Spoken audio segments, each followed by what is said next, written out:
time yesterday, and we learned why icebergs is called icebergs because it really is a cold pool. We had a great time. I'm going to give you a lecture today about the art of the start.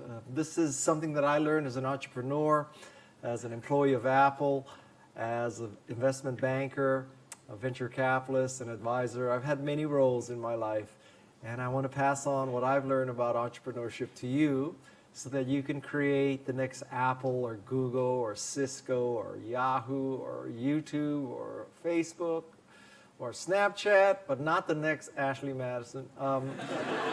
So these are my top 10 tips. I've noticed watching many Silicon Valley speakers that there are two salient points about Silicon Valley speakers. First, they pretty much all suck as speakers. And second, they go long. And that is a deadly combination. If you suck and you're short, it's okay. And if you are great and you go long, it's okay. But if you suck and go long, that's like being stupid and arrogant. You know, it's just the worst case scenario. So what I do is I use the top 10 format. That way, in case you think I suck, you know about how much longer I'll suck. Okay, so I have 10 key points. So I'm going to take you through what I consider the most important qualities of entrepreneurship and the most important advice I can give you so that you can, in the words of Steve Jobs, make a dent in the universe. So the first thing that I learned is that great companies start when the founders ask very simple questions. I think you'll be mistaken if you believe that the founders of these great large companies had sort of a really sweeping world megalomaniac ambition at the start. That, you know, Bill Gates had an intention to have an operating system, an application, a game, an online website, I mean, just everything. Or that Steve and Woz had plans for a computer and a phone and a tablet and a music player and a website and tunes and movies and books and everything. I don't think that's true at all. So I don't want you to set yourself up for failure by thinking that you have to have this fantastic grand design where you're going to prove to your potential investors, your partners, your employees, that you have a plan for worldwide domination. Instead, I recommend you ask very simple questions, and here are 3 of them. Therefore what? This is a question you ask when you have a vision, you have an insight into how the world will evolve, and you ask yourself, well, if it's true that the world evolves this way, therefore what would be successful, therefore what would be necessary, therefore what would be cool. So if you sat around 15 years ago and you decided that everyone would have a smartphone, that smartphone would have a good camera, that smartphone with the good camera would be all connected on the internet, and you could share pictures, you might answer the question, therefore what, by creating Flickr, or creating Snapchat, or creating SmugMug. It's because you have this passion and this vision, and you back off from that thinking, what are the consequences, what are the opportunities that will occur if your passion, your vision, your perspective comes true. So one question is, therefore what? A second question is, isn't this interesting? This occurs when engineers get together and they try to create a solution for a specific problem and they fail. Good news, bad news. They fail at what precisely they wanted to do, but they create something accidental. And they ask themselves, you know, isn't this interesting? We tried to make something and we found something else. The classic example that has gone on for decades now is when 3M tried to make a very strong glue, and by accident they made a very weak glue, and that weak glue became Post-it notes. Isn't this interesting? We were trying to make a strong glue, we made a weak glue. This glue is so weak you can attach it to paper, put paper on something, pull it off, it leaves no trace. Isn't this interesting? And the third question, and I think the genesis of Apple and many, many tech companies is there a better way? So imagine Steve and Woz sitting in a garage thinking, wow, why is it that I have to drive to a university, I have to attend a university, I have to work for a large company, I have to work for the government in order to use a computer? Why can't computers be smaller and cheaper and easier to use? Is there a better way? And the result is Apple. So these are the kinds of questions I want you to ask yourself. not how you achieve worldwide domination and the most valuable and profitable company in the history of mankind. Ask yourself very simple questions. Step 1. Step 2 is to make an MVVVP. I'm sure most of you are aware of the concept of the MVP, the minimum viable product. I suggest that you add 2 more V's to this list. So viable means that you can sell it for more than you can make it. Duh. Okay? But the next V is valuable. That is, you should try to make something that is not only viable, but also valuable, that does change the world, that makes people's lives better. And the third V to add is validating. That because of your vision, your passion, your perspective, you're creating a product or service that validates your vision, your perspective, your passion. So I'll use a negative example. Let's suppose that you're Apple and you decide that you're going to start making and selling laser printers again, right? So is an Apple laser printer a viable product? Absolutely. Absolutely. People will go to the Apple store and they will buy an Apple label printer. No problem. They will make money doing that. It is viable. Is it valuable? Does it really change the world if Apple added 1 more laser printer to the world? I don't think so. Is it validating? What about a laser printer would validate Apple's vision, Apple's passion, Apple's perspective on the world? Nothing. So a laser printer from Apple may be viable, but it's not valuable and validating. So I ask you to not simply create a minimum viable product, but a minimum viable, valuable, and validating product, MVVVP.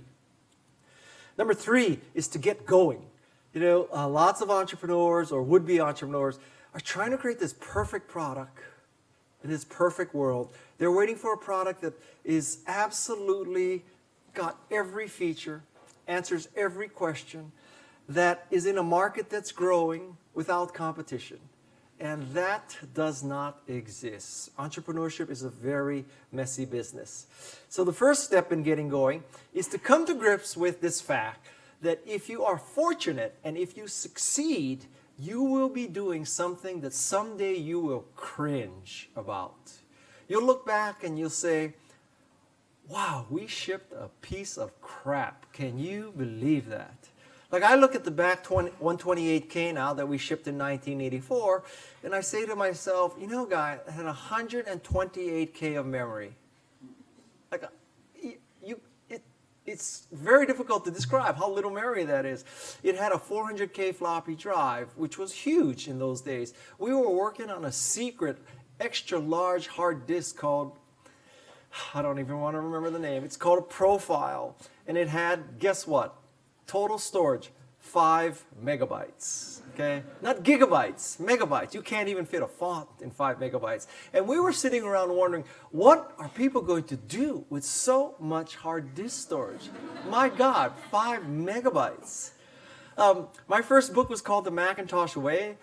And I look at that book now and I cringe. I think the writing is crude. I think it was not that well organized.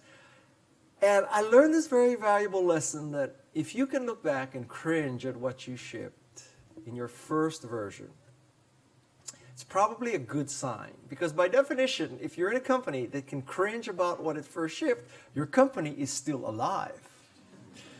That separates a lot of companies from other companies. So at least you're alive. And I want you to just come to grips with this, that don't wait for this perfect world. Don't wait for this perfect product. Ship something cringeworthy. The next thing is to find complementary soulmates. There's 2 important concepts in this. First, complementary. Complementary means that you don't all have the same skills. If you're an engineer, you need a salesperson. If you're a salesperson, you need an engineer. If you only had an engineer, you'd have nothing for, if you only had an engineer, nobody could sell it. If you only had a salesperson, you'd have nothing to sell. So you really need both. Steve Jobs, Steve Wozniak. One geek, one evangelist. Complementary. It should be a source of pride for you that there are people who have different skills on your team. The second part of this is soulmate. So by soulmate, I mean that you're on the same page. That one of you doesn't view this company as a lifelong passion. You're going to give your entire being to the company. Another says, oh, this is built to flip. I'm going to work part-time. If it takes off, it takes off. If it doesn't, I don't care. This is just a hedge for me. So you need to find people who are on the same page. If you both want a quick flip, hallelujah. If you both want to build something to last, also hallelujah. But you cannot be on different pages. And the third thing about getting going is you need to make a mantra. A mantra is a 2 or 3 word explanation for why your company, your product should exist. Most organizations, or at least American ones, they make a mission statement. The mission statement is typically 50 or 60 words long. It's something about we're going to make patent-pending, curve-jumping, paradigm-shifting products that exceed the expectations of our customers while enabling our partners to mutually benefit with us, while enabling our employees to self-actualize their life goals or killing as few dolphins as possible. Okay? That's your typical mission statement. It's trying to address every possible interested party. I think a mantra is much better. Mantra is 2 or 3 words. The mantra for Wikipedia, for example, would be democratize knowledge. The mantra for Guy is empower people. Apple is about creativity and productivity. FedEx is about peace of mind. It's those kinds of very short phrases. Make a mantra. The fourth step is to define a business model. Tacky as this may seem, you need to make money. Just come to grips with that, okay? It's a cruel world. You need to define a business model. Step 1 in defining a business model is to be very specific. You need to know exactly whose money you're trying to get. Not to say that you are simply a software company or an enterprise software company or a Fortune 500 enterprise software company. You need to go down to the very, very finest detail. Fortune 500 software for biotech firms in their blank department. At some level, you need to be able to point to a person and say, she has our money in her pocket. How do we get her money into our pocket? That's what a business model does. It needs to be that specific. Next thing is to keep it simple. There's so many ways to innovate. Technology, product, service, all this kind of stuff. I think that the business model is not one of the most promising ways to innovate. Fundamentally, you should make something for $1 and try to sell it for $5. That's about all the math you need as an entrepreneur. If you just understood that, you'd be okay. Now, arguably, Salesforce.com innovated with a business model. I give you that, okay? But, we've been around for thousands of years. Pretty much we figured out all the business models. I would not try to innovate a business model and a technology. A technology is hard enough as it is. Just make something for $1 and sell it for $5 and declare victory. The third point is to ask women about your business model and idea. The reason why I say this is because I think that men have a fundamental genetic flaw. That fundamental genetic flaw is that men love to kill things. We like to kill things. We like to kill plants, animals, people, companies, products, services. So if you ever ask a man about your idea and your business model, almost every man will say almost everything is good, right? We're creating a product to kill YouTube. Yeah, great idea. We're creating a product to kill Microsoft Word. Yeah, great idea. We're creating a product to kill Apple. Yeah, great idea. A man never saw a business idea that he didn't like because he wants to kill stuff. That's all men want to do. Women do not have this fundamental genetic flaw. So when you have an idea for a product or a service, when you have an idea for a business model, instead of asking men, ask women. Because women are not flawed this way. Ask women. Number 5. Number 5 is my recommendation to weave a mat, M-A-T-T. I happen to love hockey and ice hockey. And one of the pleasures of ice hockey or figure skating is to go on the ice right after the Zamboni has cut the ice. Because the ice is just totally smooth, no cuts, no cracks, no nothing. It's just beautiful ice. And it's kind of like being the first person down the mountain skiing or snowboarding. Same kind of feeling. And a company, when you start it, is like that. It's pure ice. It's just groomed, packed powder. It's a wonderful feeling. an existing company, you have these crappy people you wish you never hired in this crappy space you wish you weren't in, with these crappy customers who always want these upgrades for free. You got this crappy furniture that you built. It's like a lot of crap, right, in a company. But a new company, oh man, it's like pure ice. And so when you have this kind of situation, it's so tempting to think, oh, this is so fun. Like, let's go work on our logo. And let's go work on our stationery, and let's go work on all this kind of stuff. And I don't think you have IKEA here, but let's go to like this furniture store, like buy furniture. We'll come back and make cool furniture, and all this kind of stuff. And you know what? All of that is bullshit. All of that is bullshit. So MAT is about the priorities in a company. The M stands for milestone. This is the most important priority. Milestone. Milestone is something like finish the design, ship, revenue, break even, profitability. A milestone is something that you would call your spouse and say, honey, today we shipped. You do not call your spouse and say, honey, today we ordered stationery. Okay? That's not a milestone. Underneath the milestone are assumptions. Assumptions like how many calls can you make a day? This is the second most important thing you can examine, the assumptions of your company. Let me give you a typical Silicon Valley pitch. So the pitch for Pets.com goes like this. There are 300 million Americans. 1 in 4 owns a dog. That's 75 million dogs. Each dog eats 2 cans of dog food per day. Total addressable market of 150 million cans of dog food per day. With our patent-pending, curve-jumping, paradigm-shifting rock star programmers, how hard could it be to get 1% of that? 1% of 150 million cans of dog food per day is 1.5 million cans of dog food per day. And dogs eat 365 days a year. They don't take the weekend off, because this is B2C, or more accurately B2D. So you take a very conservative estimate of 1.5 million cans of dog food per day, multiply by 365, and my God, you get 500 million cans of dog food per day. Worst case. And you do your financial analysis, and my God, you are the largest, fastest growing startup in the history of mankind. You're going to blow past Google and Apple and Cisco and Yahoo. You're not going to even look back, okay?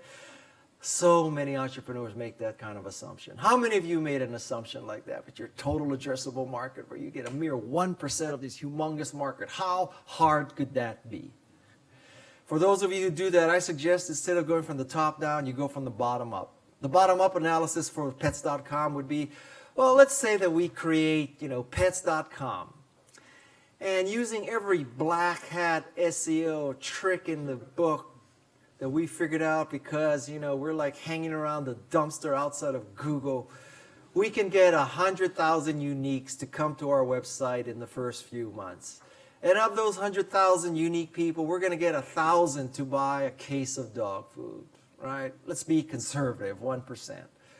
So we get 1,000 people to buy a case of dog food, and there's 25 cans in a case. So we are doing 25,000 cans of dog food a month. That's the bottom-up analysis. So at one end, we have 25,000 cans of dog food per month. At the other side, we have 1.5 million cans of dog food per day. Okay? I hate to tell you, but guess which end of the spectrum you are most likely to be at? 20,000 cans a day. So you need to test your assumptions. That's the second task. The third task is to test your product, test your service, to actually launch.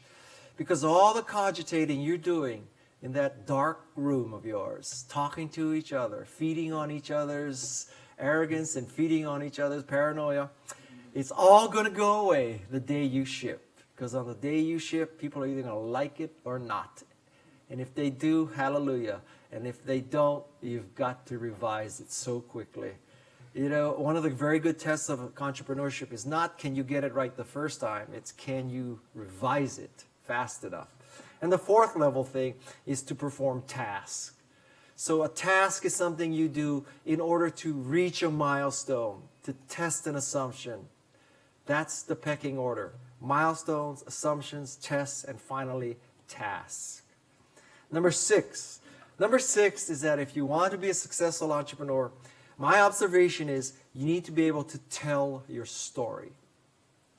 You know, many entrepreneurs believe that they are the only people who stand up in front of an audience and they say, we have patent pending, curve jumping, paradigm shifting, scalable enterprise class software. It's easy to use and it's powerful. They think they're the only people who say that. They think that everybody else, to use the opposite test, is saying, we have a piece of crap that's buggy, slow, hard to use, and won't scale. So everybody else is saying that, and then you come up and you say, we have patent pending, curve jumping, paradigm shifting, flawless, easy to use, beautiful software. The problem is that everybody says, oh, there's a typo in here. This is apply the opposite test, not Apple it, Bob. That's kind of a slip there. So apply the opposite test, not Apple the opposite test. Apply the opposite test means that think about what your competition says about its product or service. You know, are they saying it's a piece of crap that's hard to use and slow and buggy? Because if they are, then you can say we have a product that is easy to use, fast, and bug-free. But if they aren't, then you're all saying the same thing. Next thing is to get out of the office, because this is truly where you'll find out. Okay, get out of the office. And the third point is to embrace what I call the 10-20-30 rule. The 10-20-30 rule is for PowerPoint and Keynote. It is about your pitch. And when you want to tell a story, you have to tell your story in a very short manner. In a professional pitch sense, it could come down to as little as 30 seconds. As an entrepreneur, I want you to embrace something. This is a metaphor of how you apply online dating to entrepreneurship. Okay? So in online dating, there are two extremes. There's eHarmony. At eHarmony, you fill out 29 fields of psychographic information, because the purpose of eHarmony is to find your life soulmate. You are going to be walking hand in hand, completing each other's sentences on Bondi Beach for the rest of your lives, right? Your kids are all going to be perfect. They're all going to be getting straight A's. You're not going to have a problem in the world. You're going to communicate, drinking white wine. Life is great. That's the eHarmony plan, okay? At the other end of the spectrum of eHarmony is Tinder. And at Tinder, you swipe right or you swipe left. You know, interesting, not interesting, interesting, not interesting. And I'll tell you right now, prepare for a life of Tinder. It's not eHarmony. Okay? And in this life of Tinder, then you have to embrace the 10-20-30 rule. The 10-20-30 rule is that you have to use only about 10 slides. 10 slides. That's what it should take to explain your business. You should be able to give these 10 slides in 20 minutes. The reason why I restricted it to 20 minutes is because other than in most entrepreneurial organizations, many organizations and many people are still using Windows. And I know from firsthand experience, if you're using a Windows laptop and you hook it up to a projector, you need 40 minutes to make it work. Okay? So if everybody used a Macintosh, this would be the 10-60-30 rule, but it's not the case. So it has to be the 10-20-30 rule. The 30 refers to the font size. The font size that is the minimum. So all of you who have pitches, I want you to do something very simple. Get out your slides, select all the fonts, change it all to 30, and see what's left, see what's fit, and cut until it fits the slide. If you just did that, you would have a better presentation than 90% of the entrepreneurs in the world. I'll give you another shortcut. Go to the master slide page of PowerPoint and get a black background. Then select all the fonts and make them white. I'm telling you, a black background is more serious, more gravitas, easier to read. It looks more professional. A white background looks like what you did, which is you booted PowerPoint, you typed on the white background in the default black text, and you put up the presentation. How many of you have presentations with white backgrounds? Yeah, you're not going to admit that now. Can I tell you a funny story, by the way, about black backgrounds? So one day, I meet with this entrepreneur midday, and he says, yeah, I pitched this morning, and I have one more pitch this afternoon. And, can you give me any advice, guy? And this guy was a black guy. And I said to him, is your background black? And he says to me, yeah, I was raised in Atlanta, Georgia. And I said, no, I can see you're black. I want to know if your background of PowerPoint is black. Anyway, it's a little racial humor here. So, the next thing is to hire infected people. And to hire infected people, you need to do one thing first, which is learn to ignore the irrelevant. There are two kinds of irrelevancies. So, if you're hiring for a startup, you may think that you need to find someone with the perfect educational background, with the perfect work experience, okay? And I'll tell you two cases for this. So one is you find a candidate who has this perfect background, work and education, but doesn't love what you do. Doesn't get it, doesn't feel passionate about it, doesn't think it's going to change the world. I ask you to ignore the irrelevancy of their perfect background. Because a person with a perfect background who doesn't love what you do cannot survive in a startup.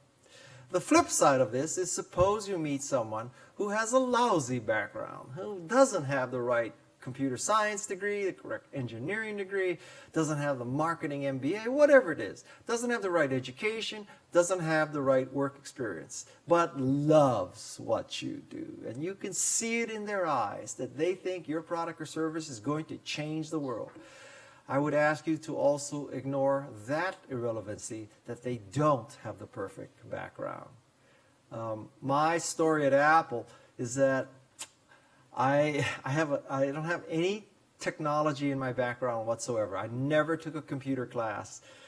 My education was purely liberal arts, psychology. I have a psychology degree because that was the easiest major I could find. And after college, I went to law school for a grand total of 2 weeks and quit because I could not stand law school. I view that as a sign of intelligence because most lawyers take 20 years to figure that out. Okay? I took 20 days to figure that out. So there's that. And so I didn't have the right educational background. And I was working in the jewelry business. I was literally working for a jewelry manufacturer, counting diamonds and gold, selling gold jewelry. So besides the fact that I had an imperfect education background and an imperfect work experience, I was perfect for Apple, right? So the reason why I succeeded is because I loved Macintosh. I thought Macintosh was just a religious experience, that the clouds parted and the angels started to sing when I saw Macintosh for the first time. Next point about hiring is to hire better than yourself. This is something you're all going to write down and you're going to find out it's so hard to do because it takes someone who's really secure to hire someone better than himself or herself. Engineers in particular have this problem because engineers think that engineering is hard and everything else is easy, right? So I, as the engineer, how hard could it be to find a CFO, or how hard could it be to find a CMO or see anything except me? Engineering is hard. Everything else is easy. It should be a source of pride for you that the people in your company are better at what they do than you are, because A players hire A+ players. B players hire C players. C players hire D players. And D players hire E players. And it goes on down. So if you start hiring B players, one of the consequences is that you will be surrounded by Z players. This is what we call in Silicon Valley the bozo explosion. Okay? You need to fight the bozo explosion. Last point is to apply the shopping center tests. The shopping center tests. So let's suppose that you're at Westfields, or you're at my favorite building, Queen Victoria, right? And so you're looking at that clock, that fantastic clock that's in there, and you see somebody across the way. Now, that person has not yet seen you, and this person is interviewing at your company. So you can have several reactions. One is you can just make a beeline, go straight to that person and say, "Hi, how are you? I know you're interviewing at Canva. I hope you'll join us. We are going to democratize design. We're just going to kick ass in this world," okay? That's one reaction, because you so want that person to join. Another reaction is, Queen Victoria is not that big a place. If I get face-to-face with this person, I will say hello. Another is, I'm going to go to Westfields because I don't want to see that person. My recommendation is, unless your initial reaction is to go straight to that person and say hello, don't hire the person. Because startups are families, usually dysfunctional, but they are families. You have to have that initial reaction that you would want to go straight to that person. Apply the shopping center test. Next point is to socialize. And by this, I do not mean, the Karl Marx version of socialism. For me, socialism is about social media. Social media is the best thing that ever happened to entrepreneurs.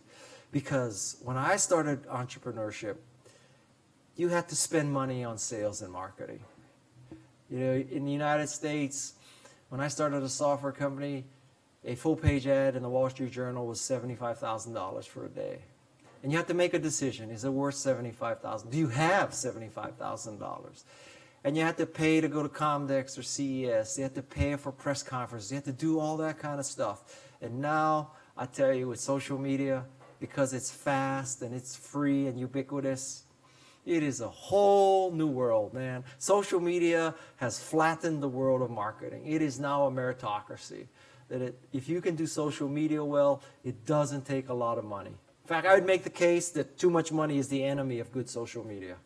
Because when you have too much money, you abdicate. You abdicate to some dumbass digital agency who has some intern who has never used your product, is majoring in Oriental art history, and all of a sudden she or he is running your social media account. Do not ever, ever do that. Okay? Do not abdicate your social media. Because social media should parse to marketing for you. That's what it is. So, some tips. First of all, you need to perfect your profile. Whether it is your personal profile or your business profile, you need to make them great. Because in this world of Tinder, people are going to judge your company and you by looking at your avatar and your cover photo. It's going to be that simple. Interesting, not interesting. Credible, not credible. Want to buy the product? Don't want to buy the product. It's that simple. Your avatar should be primarily your face.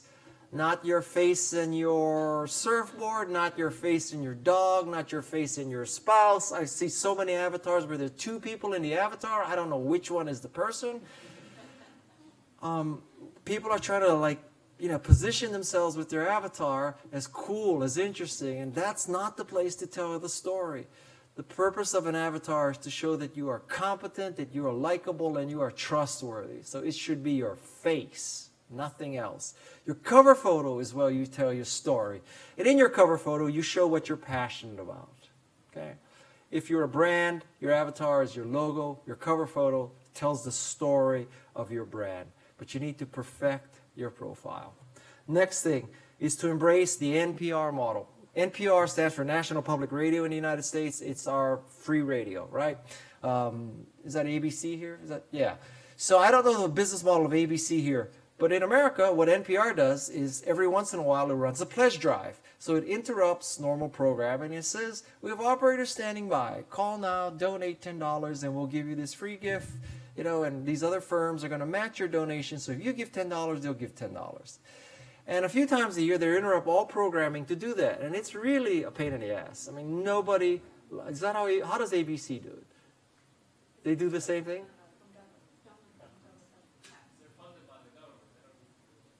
That's arguably better, yes. Unless Donald Trump becomes president. But that's...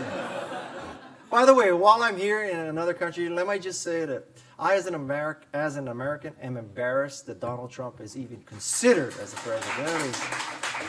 Oh, my God. Can we just get started on politics for a while? Not obviously, I am a left-leaning liberal Democrat, okay? So I believe in vaccination.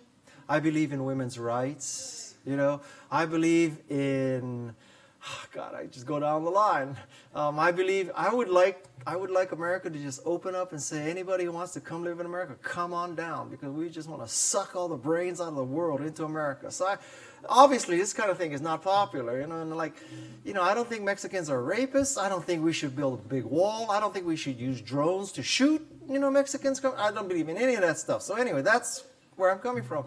And I got to tell you, just as a marketing exercise, if you looked at the Republican Party, you'd have to say to yourself, so you got these 18 people, and now Donald Trump is out there, and he's saying all these things, and now they're all positioning against Donald Trump. So they want to be more conservative, more right than Donald Trump, which is, oh my God, how stupid can you be? And the way the American political system is now set up for the Republicans is, if you can win the primary, you cannot win the general. Right? Because to win the primary with your party, you have to say Mexicans are rapists, we should build the wall, women should not have rights, and people should not get vaccinated. Right? So that's what you have to do to win the primary. But guess what? When the general election happens, nobody with an IQ above 100 is going to vote for you. So anyway, don't get me started. I don't know how we got on that. Anyway, back to you should cut that out of the archives. Okay. So NPR model. So what NPR does is it provides great content, 365 days a year. Great content. And so it has earned the right to then run the pledge drive. If it didn't provide great content, then it could not run the pledge drive, because people would be so angry. How dare they shove this fundraising pledge drive down my throat? Can you imagine Fox doing a fundraising pledge drive, right? We interrupt this, live telecast of Donald Trump's keynote address to tell you that we have operators standing by at Fox headquarters. And if you donate $10, the NRA will match your donation, dollar for dollar. It just wouldn't fly, okay? So, I want you, when you socialize, when you become a social media person, to embrace the NPR model. Always provide value. Always provide value so that you can then expect reciprocation by your listeners. What we do at Canva is we're always trying to provide value through our blog about design. Not about Canva, about design. How to pick photos, how to match fonts, how to use colors. These are fundamental design skills, because we want to provide such great content that when we actually introduce something new, we run our pledge drive. We want to tell people, try our new version. But we believe we have to earn the right, the NPR model.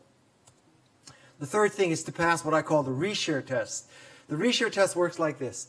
So when you share something on social media, you should believe in your heart that what you're sharing is so good that not only will your followers like it, they will like it so much they will reshare it to their followers, because that increases your exposure, your brand, and your platform. If you, to use a restaurant analogy, tipping isn't necessary in Australia, but in America, everybody tips. Everybody sort of tips 10%, right? It's like if a valet parked your car, you give the person $1 or $2. As long as they didn't, wreck the car, more or less, everybody gets $1 or $2 as a valet. So tipping in America, like liking or plus oneing, is not a big deal. It's only when you really blow it, when you wreck the car, when you have terrible service or the food totally sucks, that you don't do this, okay? But imagine if you went to a restaurant and you liked it so much that the next day you went to the office and you told everybody to eat there, okay? That's the goal. So what I'm saying is, when you post something, ask yourself, are you posting something so interesting that your followers will reshare it to their followers? That's the test. It's a very high bar. That's the test. Number 9 is to seed the clouds, which is a colloquialism for making it rain, which is a colloquialism for sales. At some level, you always have to have sales. Well, maybe the most important piece of advice I can give you as an entrepreneur is, sales fixes everything. Okay? Sales fixes everything. And by this I mean, morale is better when you have sales. Your investors won't bother you when you have sales. It's easier to recruit when you have sales. Sales fixes everything. Now you may think, well, partnerships are important too. And I'll tell you, partnerships are bullshit. Partnerships are bullshit. It is a bullshit word. You should never use the word partnership, because partnership means two losers are trying to get together to cover each other's weaknesses, okay? That's what partnership means. You think it's some strategic, highfalutin good thing. It's total bullshit. So you should never use the word partner. Never use the word partner, okay? Sales fixes. Now, if you want a good test for partnership, a little harsh on partnerships, right? So if you want a good test for a partnership, i.e., is it real? Then this is what you do. Ask yourself, if this partnership happens, do I have to recalculate Excel? If this partnership happens, do I reduce costs in the spreadsheet? Do I increase revenue? Because if you're not changing your spreadsheet, your partnership is bullshit. Okay? That's the test. The next thing is to let 100 flowers blossom to make it rain. Letting 100 flowers blossom I stole from Chairman Mao, although I failed to see how he ever implemented it.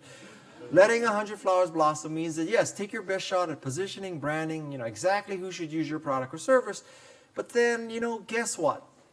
The real world happens. And you put your product or service out there and come to find out unintended people use it in unintended ways. And many companies freak out when this happens. Oh my God, the wrong people are using our products in the wrong way. Holy cow, we need an off-site. Something is wrong. I'll tell you something, as an entrepreneur, if you ship your product and you find that people you did not anticipate to be your customers are using it, and they're using it in unintended ways, you declare victory. You say, yeah, we intended it this way. We knew that this was an untapped market. Okay? In Silicon Valley, what we do is we throw a lot of stuff up against the wall. Whatever sticks, we go up to the wall. We paint the bullseye around it. And we say, hey, we hit the bullseye. Let 100 flowers blossom. Apple thought it had a spreadsheet database and word processing machine. Ha ha, guess what? Mid-80s, 0 for 3 there. What was the product, this market that saved Apple? Desktop publishing. Aldus PageMaker. Aldus PageMaker saved Apple. No desktop publishing, no Apple. No Apple, we'd all have phones where the battery lasted for more than 8 hours. What a concept, right?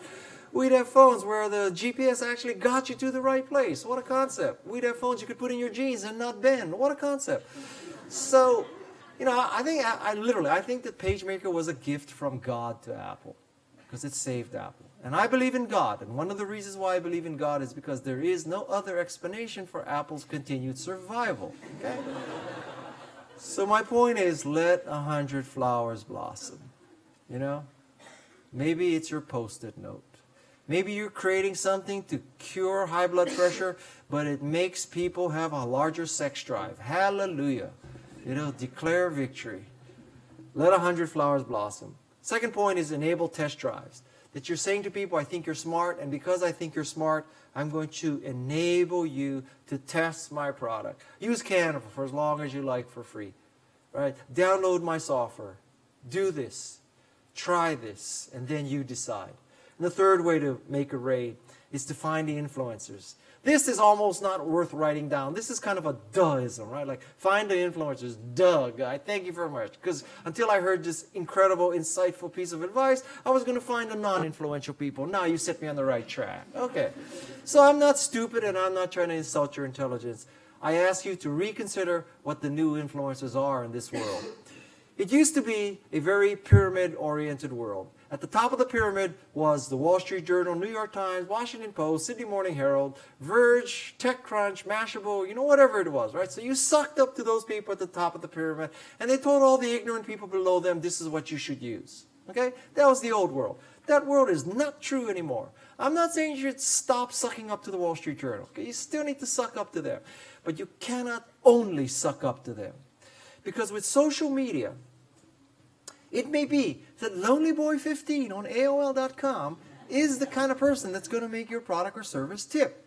He does not work for the Wall Street Journal. He still lives with his mother. He slips on Buzz Lightyear sheets. This is a very different person. So in a sense, I'm saying that the pyramid is also inverted. As a book author, I'll tell you, in the old world, you used to suck up to the New York Times book review. And you hoped that the New York Times reviewed your book. And if they reviewed your book and said it was good, then everybody would go buy it and you'd have a bestseller. That's how the world worked. Okay? It's not true anymore. Today, as an author, your book ships, and within 48 hours, there's 50 or 100 reviews. There are 50 or 100 reviews, and they're from Lonely Boy 15. There are Tiffany 51. Okay? They are not the Wall Street Journal. They're not Kirkus. They're not Washington Post. They're not Sydney Morning Herald. They're like that. They are people who just read your book and they either liked it or not. And what people do is they come to your Amazon listing and they see 4.5 stars or they see 2.5 stars. And if they see 4.5 stars, guess what? One click, it's in their cart. That's it. That's how it works. So in the old world, you sucked up to the New York Times and the Wall Street Journal. In the new world, you got to get your product out there because Lonely Boy 15 is very hard to find. You need to get your product out there. You need to enable people to test drive it. You need to let 100 flowers blossom. It is no longer solely a top-down pyramid. Number 10, arguably the most important recommendation of all. Don't let the clowns grind you down. There's going to be a lot of clowns in your life. I call them bozos, as in Bozo the Clown. There are two kinds of bozos or clowns in the world. One bozo, slovenly, disgusting, pocket protector, body odor, loser, Japanese watch, rusty car. Okay? Doesn't surf, doesn't stand up paddleboard, nothing. Just a loser of a person. Okay? That person is not dangerous. Because you look at that person and you say, ha, loser, right? So who would listen to a loser? Only another loser. So if you're a loser and listen to a loser, you deserve to fail. The dangerous bozo is the bozo who's perceived as a winner. This dangerous bozo is rich, visible, famous, powerful, dresses in all black, owns a lot of things that end in I, like Armani, Maserati, Lamborghini, Ferrari. Audi is the exception to that rule. So you look at that person and you think, wow, rich and famous parses to smart. And that smart person is telling me can't be done, shouldn't be done, isn't necessary. This is the dangerous bozo because you might listen to this dangerous bozo. So, in order to combat the bozosity, I'll tell you what you have to do. It's just like the flu. How do you fight the flu? You get a flu shot. A flu shot is a little bit of flu so that your body can resist big flu. So I'm going to give you some bozosity right now so that when you encounter bozosity in your careers, you will have already built up the resistance. Okay?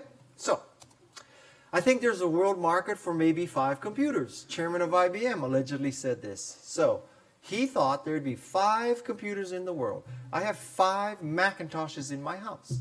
I have all the computers he anticipated in the world in my house today. Okay? This telephone has too many shortcomings to be seriously considered as a means of communication. The device is inherently of no value to us. Western Union wrote off telephones in 1876. Oops. You know, Western Union could be Square, it could be Bitcoin, it could be PayPal, but it's not because it wrote off telephony. Hard to go from telegraph to internet if you write off telephone in the middle, you know. That's a really big chasm to cross. Maybe the strategic direction was, let's teach Americans the Morse code. Then we can put a telegraph in every house. How hard could it be for every American to learn the Morse code? It's not that hard.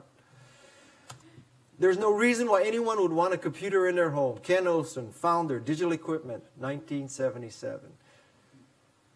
Ken Olsen was a fantastic entrepreneur, fantastic innovator. He created the mini computer business, took us from the mainframe business to the next curve, the mini computer business. But he could not embrace the personal computer business because it was a different curve. It was a threatening curve. Now imagine if you were Steve or Woz and you ran into Ken Olsen and you pitched Ken Olsen. And you told him, Mr. Olsen, we have a different vision of computing. The computer should not be something that you have to drive back to the office or drive back to the university or drive back to the government agency. They should be small and cheap and easy to use. So small, so cheap, so easy to use, Mr. Olsen, that you could have a computer in your house, Mr. Olsen.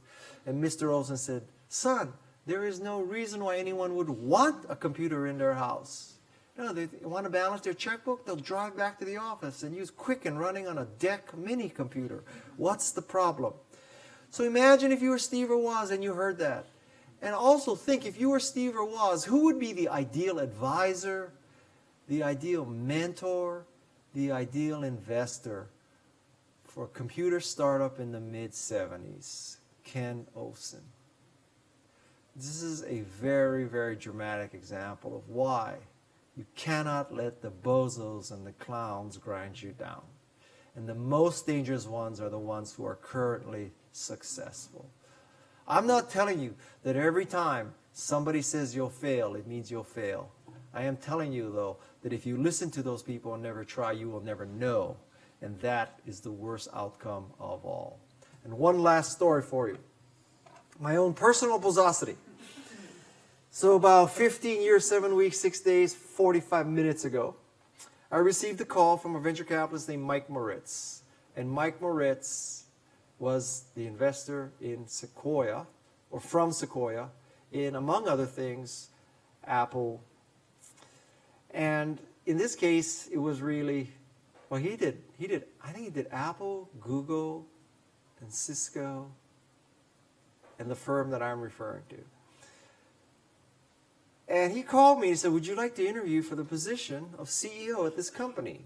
And he described the company, and I did some research on the company, and I talked to him later. I said, you know what, man, my wife and I are living in San Francisco. We have one son right now. She's in beta with our second son. I just don't want to drive 2 hours every day. And then I looked at the company. I said, well, you know, where's the proven team that's worked at Stanford Bookstore one summer?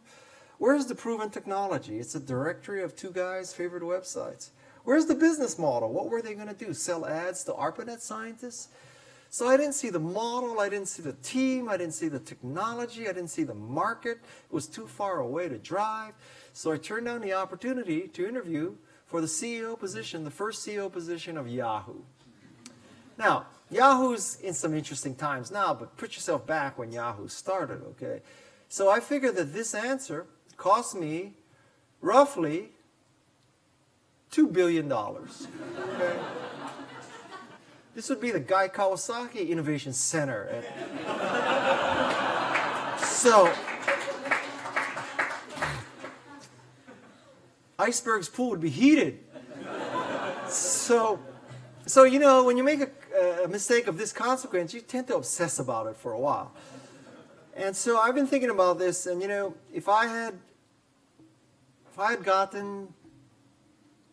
taken the interview, which I should have, if I had taken the job, it would have cost me $2 billion. I mean, that's what this cost me. Because the way it would have gone down is, I would have gotten, let's say, 10% of Yahoo, you know, being the first adult there. So, I get 10% of Yahoo, that vests over 4 years. And then let's be conservative. Let's say 2 years into a 4-year vesting schedule, I reach the height of my incompetence and they want me out. Okay.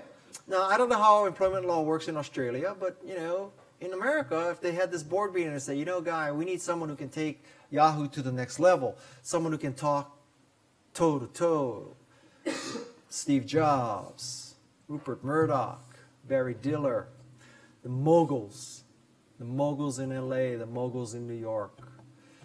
And you're not that person, so we're terminating you. So, in America, what I would say is, listen, guys, okay, you're terminating me, but you have to understand something.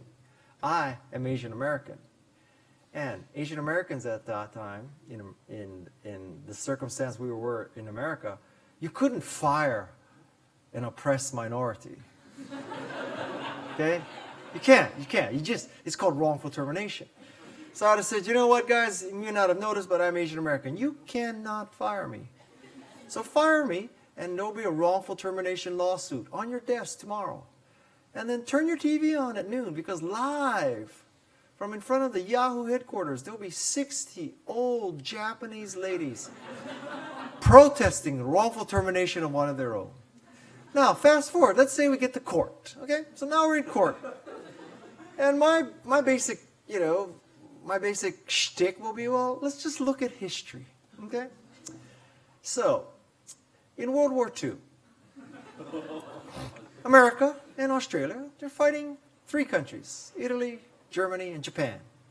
Now, did the American government take all the Italian Americans out of New York and shove them in an internment camp? No.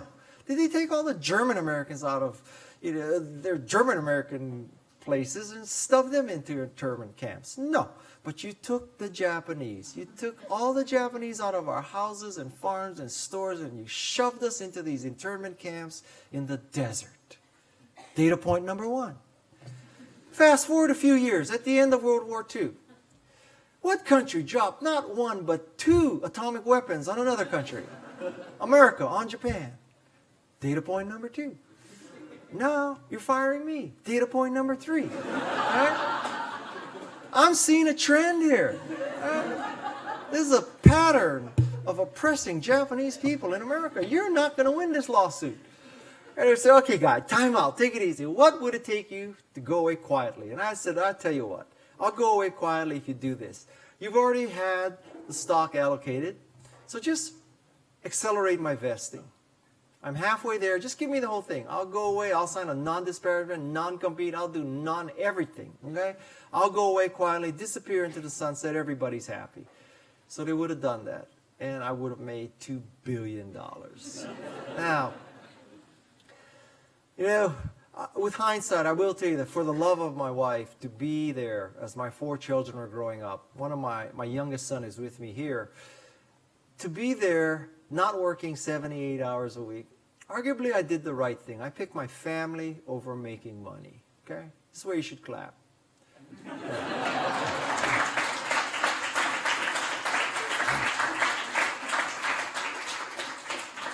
Here's the problem. The problem is that explains $1 billion. And from the bottom of my heart, I tell you, it's the second billion that pisses me off. Because the second billion shows that I too was a bozo. I was successful on the personal computer curve.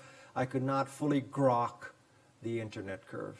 I could not fully understand what Yahoo would become. So my lesson is, don't let the bozos and the clowns grind you down. And that are the 10 key points about the art of the start. Thank you very much. Thank you.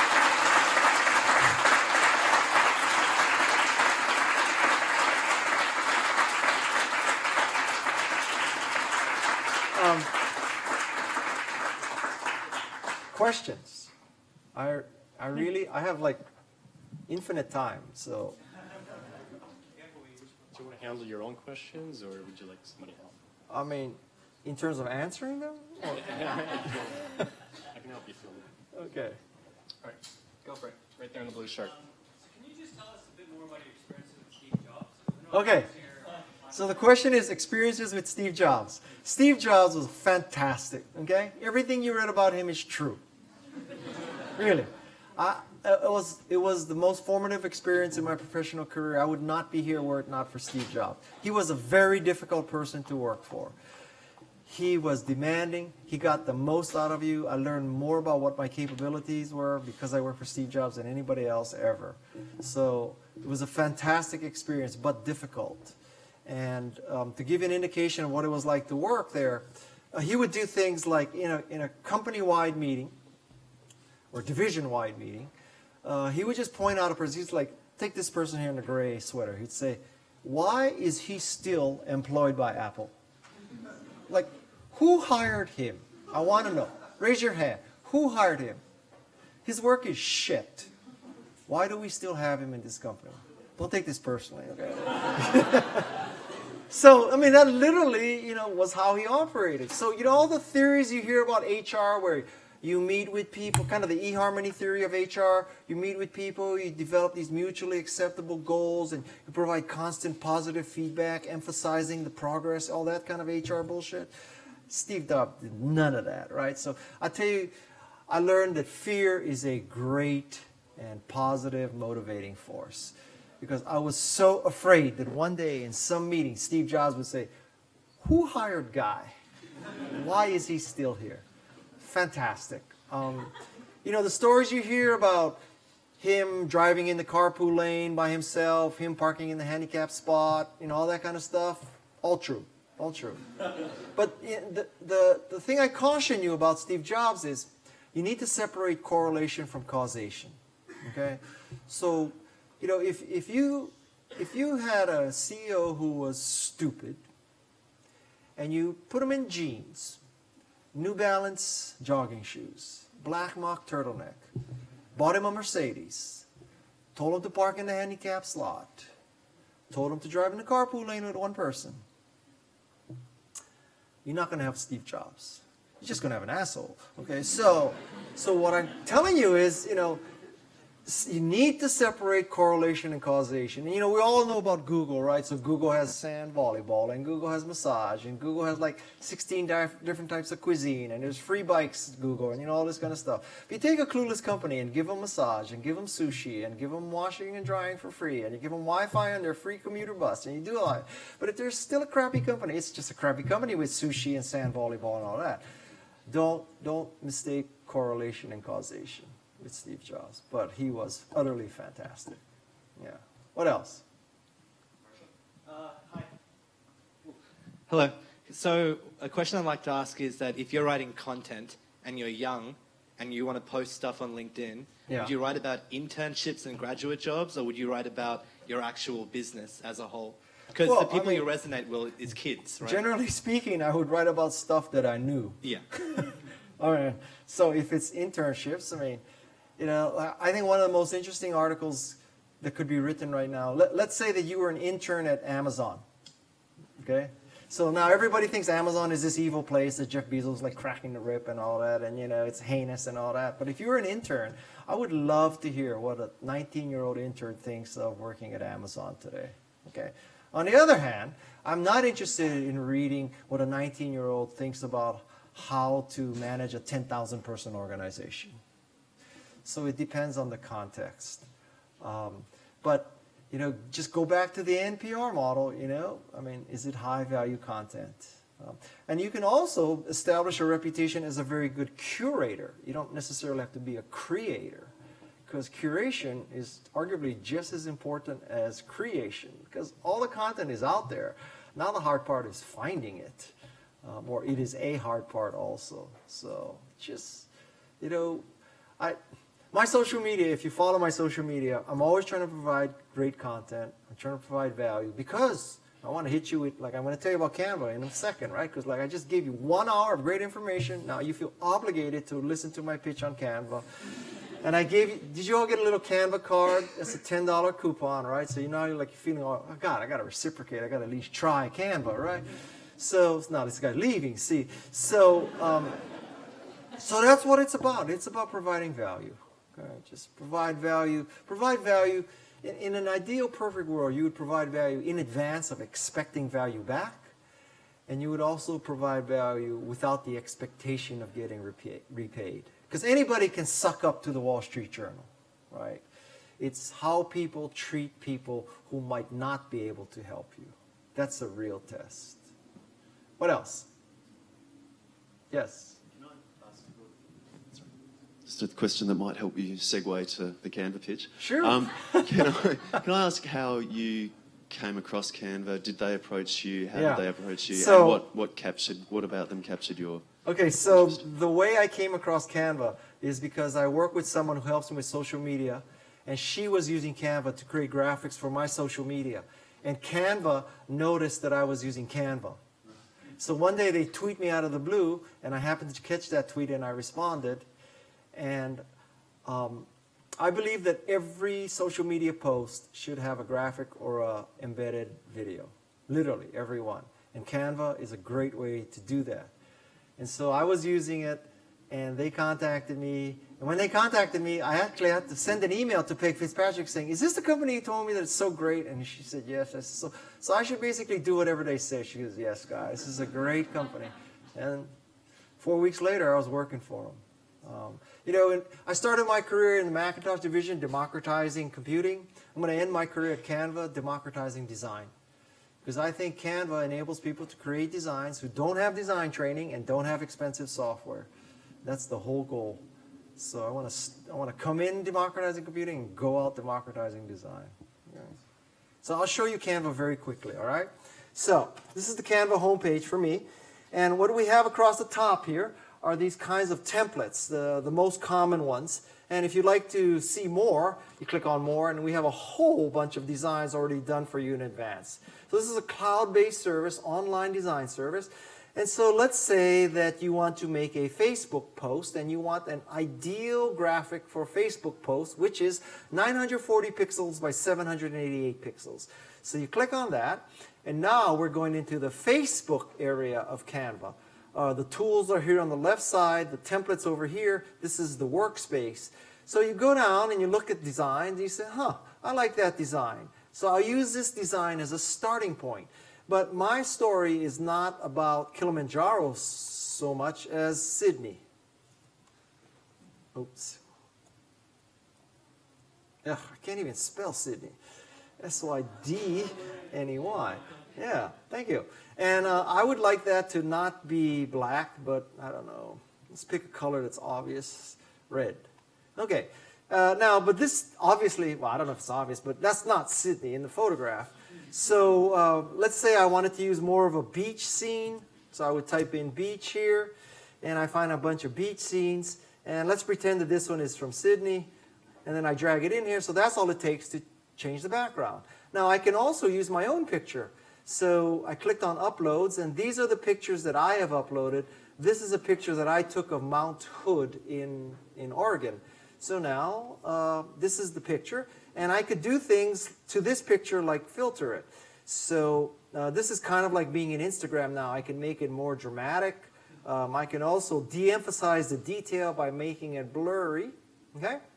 So I do that, and now let's just pretend that I'm really happy with this design. I would not be, but let's just pretend I am. So now I can click on download, and it would create either a PDF or a JPEG of this design in the ideal format. Now, we have something magical that we just added a week ago, and this is called Magic Resize.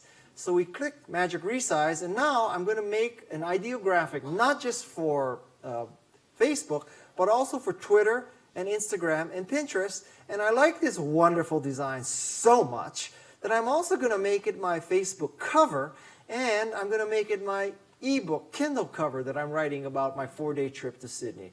And I click on Abracadabra, and off this goes. And now you see a bunch of tabs opening across the top because it has taken the Facebook initial design and it's optimizing it for other use. So for example, this is the optimal size for a Kindle ebook cover. This is for a Facebook cover. This area here where there's a blank face, that's where your avatar would go. And this is a Pinterest. Notice very different aspect ratio, very different size. Instagram is square. Twitter is rectangular. So what I've done is I took one design, and by clicking on one button, I've redesigned it into multiple size styles. So that's a new feature called Magic Resize. We also have a new concept called Canva for Work. And what Canva for Work enables you to do is a group of people, like a design department or a social media department, can do things like create templates. So this is my Canva for Work template, and I have presentation templates, Kindle cover templates, Instagram post templates, Facebook posts, Twitter posts, medium rectangles, 300 by 250s. So this is to enforce a group of people to always use the same design. So that is the templates. We also have the brand kit, and this is to force people to use the same colors and the same fonts and the same logos. Team members is the administration part where you add team members, you make them administrators, designers, or members, and billing is where you pay us. Canva for Work, this enterprise version, is $10 per seat per month. So that's our business model. Over here, the team stream is where you see what the other people in the team has designed. So one part of the group can see what the other part of the group is doing. And Design School is our NPR model. In the Design School area is where we are constantly providing stories and inspiration. So for example, this is a collection of business cards. And so, this isn't about Canva per se. This is about cool business cards because we want to pay it forward. We want to create content marketing. So that is a very quick demo of Canva. It is all about enabling people to create great designs without having to buy or rent expensive software and go up this massive learning curve. So if any of you ever have to do anything in here, like these social media posts, these documents, you could do a 16:9 presentation and not use PowerPoint. Marketing materials, headers, ebooks, events. If you're having, this is for example, a group of wedding invitation templates. So if you're about to get married, you scroll through here, find a template that you like, put it in here. Obviously, unless your name is Emma and your future husband's name is Dave, you might want to change the name. But that's basically how Canva works. And that is done in Surrey Hills, just a few kilometers from here. If any of you are engineers or programmers, we are really looking for engineers right now. So join Canva. So, any more questions?